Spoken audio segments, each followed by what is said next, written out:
আমরা আলেমরা অনেক ইখতিলাফ আগে করেছি, এবার থেমে যান, নয় আলেমরা আল্লাহর কাঠগড়া আসামি হবেন। আমিন। কেউ জোরে বলেন, বলেন আস্তে বলেন, বলেন। হাত নাভির নিচে বাঁধেন, বাঁধেন। হাত বুকের উপরে বেঁধেছেন, বাঁধেন। আপনি দল্লিন পড়েন, পড়েন। জল্লিন পড়েন, পড়েন। আমিন। আপনি মাথার 3 কল্লি 5 কল্লি টুপি যা ভালো লাগে পরিধান করুন, ক্যাম করুন, কেমন না করুন।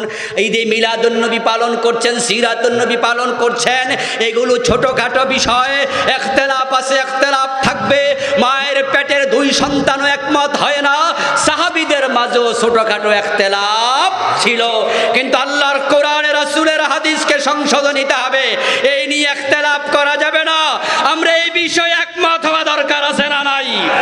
কোরআনকে সংবিধান বানাতে কারা কারা একমত, হাত তুলে দেখান। নারায়ে তাকবীর, নারায়ে তাকবীর। আল্লাহ তুমি তৌফিক দান করো, আল্লাহ তুমি তৌফিক দান করো। প্রিয় ভাইয়েরা, আপনাকে যদি প্রশ্ন করি আপনি আমিন আসতে কেন বলেন, আপনি জবাব দেন হুজুর হাদিসে আছে আমিন আসতে বলে, তাই? ওকে। আপনি কেন জোরে বলেন?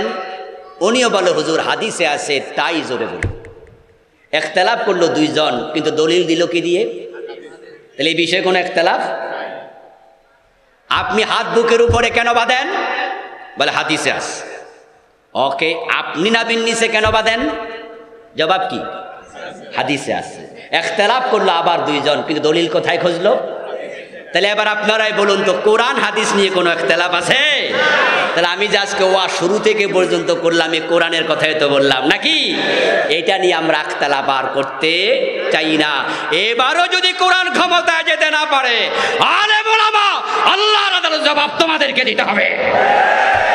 বুঝতে হবে তোমরা নিজের দায়িত্ব ভালো করে পালন করতে ব্যর্থ হয়েছে। এই যে আজকের মাহফিলে যে সমস্ত আলেম ওলামা আছেন, কোরআন প্রেমিক জনতা আছেন, সবাইকে বিষয়ে একমত হওয়ার আহ্বান জানাচ্ছি। আল্লাহ বলেছেন ওয়ালা তাতাফাররাকু ফি, দিন কায়েমের ব্যাপারে কোনো মতবিরোধ করা যাবে না। আমরা মতবিরোধ করব না ইনশাআল্লাহ।